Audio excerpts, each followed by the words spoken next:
প্রধানমন্ত্রী জনসভা করে যেতেই বেহাল হয়েছে নেহেরু স্টেডিয়াম। সেখানে ধান পুঁতে বিক্ষোভে নেমেছিল জেলা তৃণমূল সভাপতি। রাজ্য সরকারের রাস্তা তাহলে বেহাল কেন, এই প্রশ্ন তুলে কচু গাছ পুঁতে আন্দোলনে নামলো বিজেপি সরকার। প্রধানমন্ত্রী দুর্গাপুর ছাড়তেই শুরু হলো ধান আর কচু গাছ পোতার রাজনীতি। প্রধানমন্ত্রী জনসভা শেষ হতেই নেহেরু স্টেডিয়াম পরিণত হয়েছে চাষের জমিতে। এই অভিযোগ তুলে শনিবার ধানের চারা রোপণ করে বিক্ষোভে নেমেছিল জেলা তৃণমূলের সভাপতি নরেন্দ্রনাথ চক্রবর্তী। সন্ধ্যায় প্রতিবাদ জানিয়েছিল দুর্গাপুরের ক্রীড়া প্রেমীরা।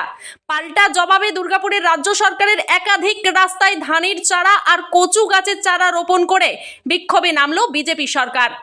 রবিবার সকালে দুর্গাপুরের বিধাননগরের 27 নম্বর ওয়ার্ডের মার্টিন লুথার সরণি রাস্তায় ধানের বীজ আর কচু গাছ রোপণ করতে দেখা যায় এলাকার বিজেপি নেতা অমিতাভ বন্দ্যোপাধ্যায়ের নেতৃত্বে বিজেপি কর্মীদের।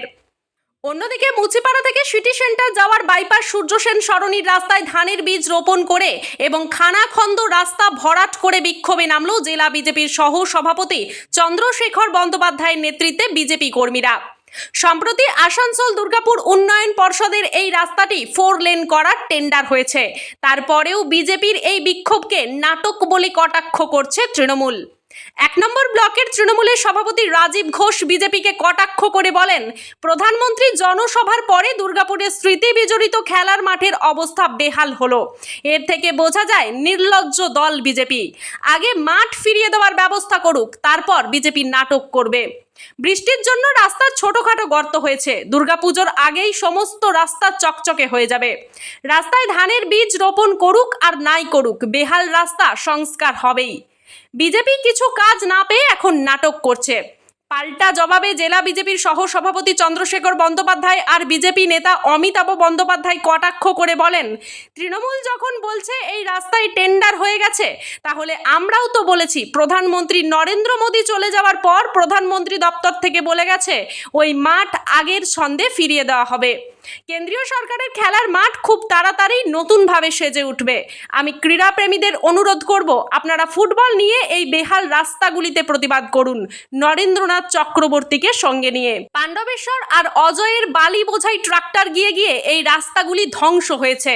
আমরা তীব্রই তার প্রতিবাদ জানাচ্ছি। সেখানেই ধানের বীজ রোপণ করে বিক্ষোভে নামতে আজকে তো আপনারা পথে। এই স্টেডিয়াম কেন্দ্রীয় সরকারের, প্রধানমন্ত্রী নরেন্দ্র মোদী অত্যন্ত বাস্তববাদী একজন নেতা। তিনি জানেন যে কি বলে সভা হওয়ার পর বর্ষণমুখর দিনে সভা হয়েছে, সেই সভায় কি বলে আপনার হয়ে যাওয়ার পরেই পিএমও দপ্তর থেকে ইনস্ট্রাকশন এসছে সেলের কাছে টোটাল মাঠ রিকনস্ট্রাক্টেড করার জন্য। ওখানে সিনথেটিক ঘাস দিয়ে পুরো মাঠকে আবার পূর্বের থেকে ভালো অবস্থায় ফেরিয়ে দেওয়া হবে। এবং আমরা উদ্যোগ নিচ্ছি ভারতীয় জনতা পার্টির পক্ষ থেকে ওই মাঠে আগামী দিন যাতে আমাদের সমস্ত রাজ্যের নেতৃত্বকে নিয়ে মন্ত্রী সুকান্ত মজুমদারের নেতৃত্বে ইস্টবেঙ্গল মোহনবাগান খেলা করা যায়, আমরা সেই ব্যবস্থা গ্রহণ করব, তার উদ্যোগ গ্রহণ করছি। আর দুর্গাপুরের ক্রীড়াপ্রেমী মানুষদের অনুরোধ রাখবো আমরা যে আপনারা দয়া করে মুচিপাড়া থেকে সিটি সেন্টার যে যাওয়ার রাস্তা একদিন ফুটবল নিয়ে নরেনবাবুকে আমন্ত্রণ জানান, যাতে এই রাস্তাগুলো একটু দেখে নরেনবাবুদের এই যে সকাল থেকে রাত্রি পর্যন্ত পাণ্ডবেশ্বর আর অজয়ের বালি ট্রাক্টর শয়ে শয়ে গিয়ে রাস্তাগুলোকে ধ্বংস করছে। আপনারা দুর্গাপুর শিল্প শহরের মানুষ, শিল্প শহরের ভূমিপুত্র, আপনারা এই মাঠে খেলাধুলা করেছেন, এই রাস্তা দিয়ে যাতায়াত করেন। মাঠ ধ্বংস হলেও যেমন প্রতিবাদ করবেন সঠিক কথা, তেমনি রাস্তা ধ্বংস হলেও আপনাদেরকে কিন্তু নরেনবাবুকে নিয়েই প্রতিবাদটা করতে হবে। এই আবেদন আমরা আপনার কাছে রাখি। তৃণমূলের তরফ থেকে অভিযোগ করা হচ্ছে যে এই রাস্তার টেন্ডার হয়ে গেছে খুব তাড়াতাড়ির মধ্যে। আমাদের তো যেরকম হচ্ছে আমরাও বলছি তো যে পিএমও দপ্তর থেকে সমস্ত কাজের ইনস্ট্রাকশন হয়ে গেছে। তাহলে নরেনবাবু কি ওখানে ঢাকপিটা দেখেছিলেন নিজে? নাটক করার জায়গা নেই নরেন চক্রবর্তী। সারাদিন র্যাট হোল করে পাণ্ডবেশ্বর থেকে কয়লা চুরি আর বালিঘাট থেকে বালি চুরি করার পর উনি ভাবছেন দুর্গাপুর শহরে এসে সমাজসেবী সাজবেন। ওনাকে কেউ দুর্গাপুর শহরের মানুষ সমাজসেবী পাবে না। প্রথমে এটা ওনাকে চেঞ্জ করতে হবে। আমরা চাইছি এই মার্টিন লুথার কিং ইমিডিয়েটলি যুদ্ধকালীন পরিস্থিতিতে রিপেয়ার করা হোক। লাস্ট 3 বছর ধরে খুব খারাপ অবস্থা। নরেন চক্রবর্তী স্টেডিয়ামে গিয়ে ধান লাগাচ্ছেন, ওনাকে বলবো এখানে এসে নি ধান লাগাতে। এবং এখানে লক্ষ লক্ষ লোক যাতায়াত করে প্রতিদিন, স্কুল ছেলেমেয়েরা যাতায়াত করে, গুয়ের নোংরা জল তাদের গায়ে লাগে, এই জল নিয়ে তারা সারাদিন স্কুল করে। তাদেরকে প্রশাসনকে বলবো, কর্পোরেশনকে বলবো এবং লোকাল এমএলএ কর্তাদের মন্ত্রীদের বলবো টপ প্রায়োরিটিতে রাস্তাটা ভালো করে রিপেয়ার করার জন্য, যেটা 4-5 বছর যাতে টেকে, এর অনুরোধ জানাবো। আপনার লিখিত অলরেডি জানিয়েছি গত 3 বছর আগে, তাহলে 2 বছর আগে, এই 2 মাস আগেও আমরা জানিয়েছি, কিন্তু তা কোনো ভ্রুক্ষেপ নেই। ওনারা নিজেরা রাজনীতি করে যাচ্ছেন নিজেদের। শিলান্যাস করা। আমরা আবার চিঠি দেবো, আজ বা কালকের জন্য আবার চিঠি দেবো। যদি না করে 7 দিনের মধ্যে এই রাস্তাটা আমরা বন্ধ করে দেবো, জানিয়ে রাখলাম প্রশাসনের কাছে। আপনার নাম? অমিতাভ ব্যানার্জি, সুশাসন বিভাগ, ভারতীয় জনতা পার্টি। প্রচন্ড দেখেই তো বোঝা যাচ্ছে চারিদিকে এরকম পটহোলস এর মতো গর্ত আর তার মধ্যে জল জমা। যে কোনো সময় মানে গাড়ি নিয়ে তো পাস হয়ে যাচ্ছে, কিন্তু যারা বাইকে যাচ্ছে তাদের একটা অ্যাক্সিডেন্ট প্রোন হওয়ার তো সম্ভাবনা খুবই। এই রাস্তার কি অবস্থা? প্রায় প্রতিদিনই এই অবস্থা। আমরা তো যতবার এসেছি ততবার এরকমই দেখেছি। এখন কি চাইছেন আপনারা? স্বাভাবিকভাবেই রাস্তাটা যাতে ভালো হয়, সবার যাতে সুবিধা হয়। আপনার নাম? শতদীপা মুখার্জি। আপনি কি এখানকারই বাসিন্দা? হ্যাঁ, মানে কাজসূত্রে এখানে। এটা নির্লজ্জ পার্টি, এদের বলার কিছু নেই। ও তো মানে ওরকম স্মৃতি বিজড়িত একটা মাঠ নেহেরু স্টেডিয়াম, যেটা আমাদের গর্বের বিষয় ছিল, যেখানে সন্তোষ ট্রফি থেকে শুরু করে ইন্ডাস্ট্রিয়াল বড় বড় মানে দেশীয় প্লেয়াররা খেলে গেছেন ক্রিকেটের, ফুটবলের, সেই মাঠটাকে নষ্ট করে দিয়েছে।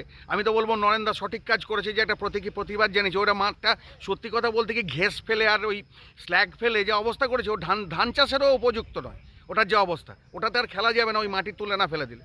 তো সেইখানে দাঁড়িয়ে আজকে ওই রাস্তাঘাটের যে না যারা ইয়ে করছে, আজকে বলুন তো যে দুর্গাপুরের রাস্তাঘাট এই আমাদের কর্পোরেশনে আমাদের তৃণমূল কংগ্রেসের বোর্ডের আমলে ব্যাপকভাবে উন্নয়ন হয়েছে, ব্যাপকভাবে উন্নতি হয়েছে।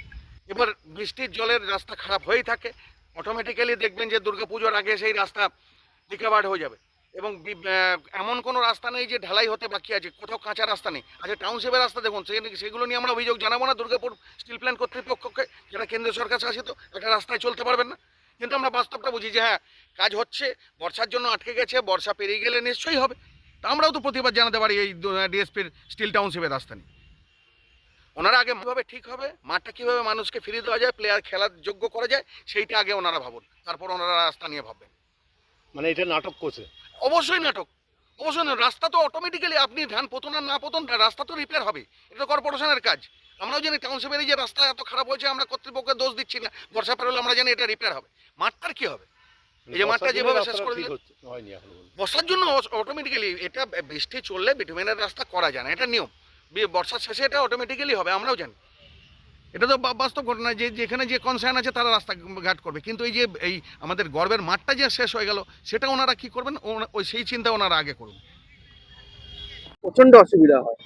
অ্যাকচুয়ালি কি হয়েছিল, কদিন আগে আমি একটু যাচ্ছিলাম মুচিপাড়ার দিকে, তো রাস্তাটা পুরো নালির জল ভর্তি, আর পুরো এতটাই গর্ত যে পুরো পুকুরের মতন লাগছে। কিন্তু কি আর করা যায়, এই রাস্তা তো এই একমাত্র রাস্তা আছে এই দিক দিয়ে যাওয়ার। তো আর কদিন আগে পড়েও গেছিলাম, চালাচ্ছিলাম তো স্কুটি থেকেও পড়ে গেছিলাম। এখন কি চাইছো? এখন চাইছি রাস্তাটা আবার ঠিক করা হোক জলদিতে। কতদিন ধরে এই রাস্তার এই অবস্থা? অনেক দিন হয়ে গেছে, মানে প্রায় 2 বছর না 1 বছর হয়েছে। তোমার নাম? আমার নাম প্রকাশ চক্রবর্তী। স্টুডেন্ট? হ্যাঁ, আমি স্টুডেন্ট, আমি ফার্স্ট ইয়ার। ব্যুরো রিপোর্ট, সোজা কথা নিউজ।